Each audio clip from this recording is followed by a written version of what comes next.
오늘은 제갈량의 1차 북벌 가정전투에 이어 2차 북벌 진창성 공방전 이야기를 해볼까 합니다. 그런데 이번 이야기의 주인공은 사실 제갈량이 아닌데요. 2차 북벌의 실질적 주인공은 바로 학소라는 위나라 장수인데 그는 엄청난 병력 열세에도 3주 동안이나 버텨내며 결국 제갈량을 물러나게 만들었죠. 도대체 어떻게 이런 일이 가능했는지 지금부터 제갈량의 2차 북벌 진창성 공방전에 대한 이야기를 시작하겠습니다. 228년 봄, 제갈량의 첫 번째 북방 원정은 비참한 결말을 맞았습니다. 마속의 판단착오로 가정 전투에서 크게 패하며 1차 북벌이 실패로 끝났던 것이죠.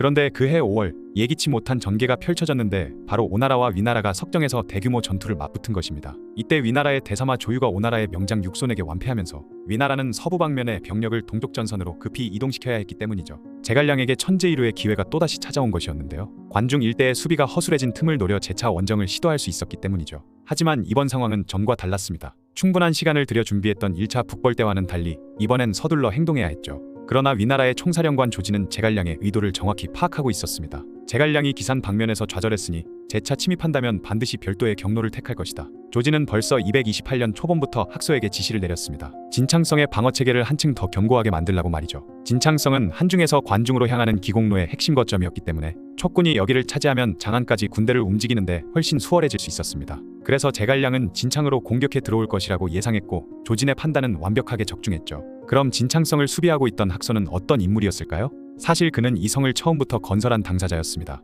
조진의 지시를 받아 진창 일대의 방어시설을 축조한 바로 그 인물이었죠. 따라서 이 방어시설의 구조와 취약점을 그 누구보다 잘 파악하고 있었던 겁니다. 하지만 그가 거느릴 수 있는 병력은 겨우 1000명에 불과했는데요. 반면 제갈량이 이끌고 온 대군은 최소 2만 명, 최대 10만 명에 달했었죠. 228년 12월 마침내 제갈량의 대군이 진창성 앞에 나타났는데요. 험준한 산과 고개를 넘어 이곳까지 도달한 제갈량은 먼저 평화적 해결을 모색했습니다. 학소의 동양 출신 지인인 근상을 사자로 보내 항복을 종용한 것이죠. 하지만 학소의 응답은 단호했습니다. 위나라로부터 받은 은혜가 너무도 크고 우리 집안 역시 그 덕택으로 지위가 올라갔소. 저는 목숨을 바칠 각오로 임할 뿐입니다. 이에 근상이 재차 마음을 돌리려 했지만 학소는 한층 더 엄중한 태도를 보였습니다. 이미 앞서 말씀드렸소. 저는 당신을 잘 알고 있지만 제 활에서 나가는 화살은 당신이 누구인지 구분하지 못할 것이오. 활시위를 당기며 한 이 말은 정말 위험이 넘치는 한마디였죠. 평화적 설득이 무산되자 제갈량은 무력 공격을 개시했습니다. 그리고 이곳에서 정말 격렬한 공성전이 시작되었죠. 제갈량은 그 시대에 존재했던 운제, 충차, 정난 등 온갖 공성 장비들을 총동원했습니다. 이윽고 전투가 시작되면서 운제와 정난을 이용해 성벽을 뚫으려 했지만 학소는 불화살을 날려서 이 공성병기들을 모두 불태워버렸습니다. 그리고 성문을 뚫기 위해 충차를 이용했으나 학소는 큰 바위를 밧줄에 매달아 떨어뜨려 모조리 파괴해버렸죠. 제갈량이 대형 투석기를 만들어 성 내부로 돌과 화살비를 퍼부었지만 학소는 이마저도 버텨내버립니다. 거기다가 제갈량이 땅굴을 파 성벽 아래로 침투하려고 하자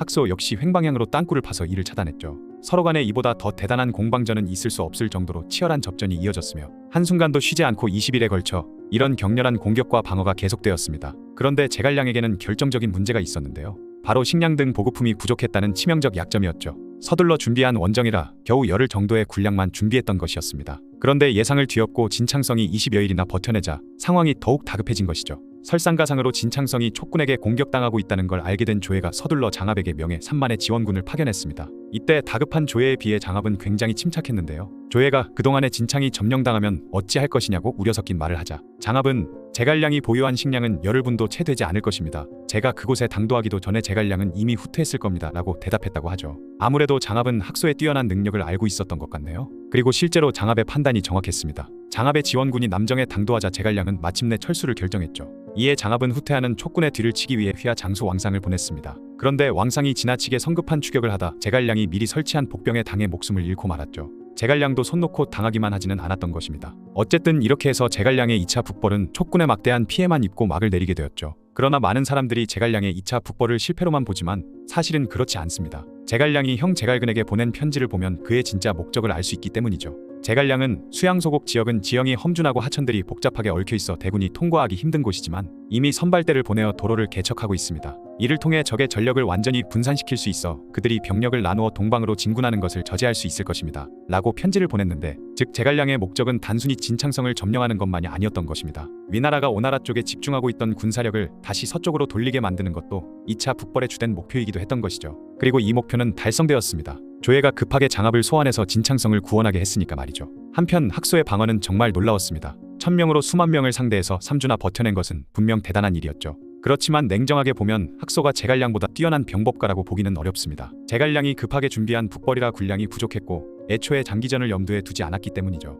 만약 제갈량이 충분한 준비를 하고 왔다면 결과는 달랐을 수도 있습니다. 그렇지만 학소의 활약은 높이 평가받을 만하죠. 그리고 이 전투에서 진짜 주목해야 할 인물은 바로 조진입니다. 제갈량이 진창으로 올 것을 미리 예측하고 방비를 강화한 것도 조진이었고 급히 구원군을 보낸 것도 조진이었습니다. 사령관으로서 조진의 능력이 상당히 뛰어났다는 걸 보여주는 사례죠. 이 진창성 공방전은 삼국시대 전쟁의 복잡성을 잘 보여주는데요. 단순히 이기고 지는 것이 아니라 각자의 정치적 목적과 전략적 고려가 얽혀 있었죠.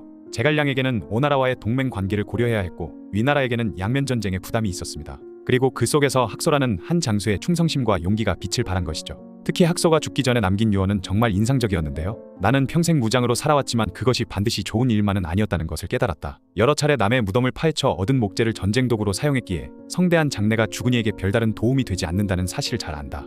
너는 반드시 나를 평상시 입던 의복으로 염습하여라. 살아있는 자에게만 거처가 필요할 뿐 죽은 자가 어디에 특별히 있어야 할 이유는 없다. 내 무덤 자리는 동서남북 어느 곳이든 내 뜻대로 정하도록 하거라. 이런 말을 남긴 학소라는 인물이 어떤 사람이었는지 알 수 있죠. 결국 진창성 공방전은 승리와 패배를 넘어서 인간의 의지와 충성 그리고 전략적 사고의 중요성을 보여준 역사적 사건이었습니다.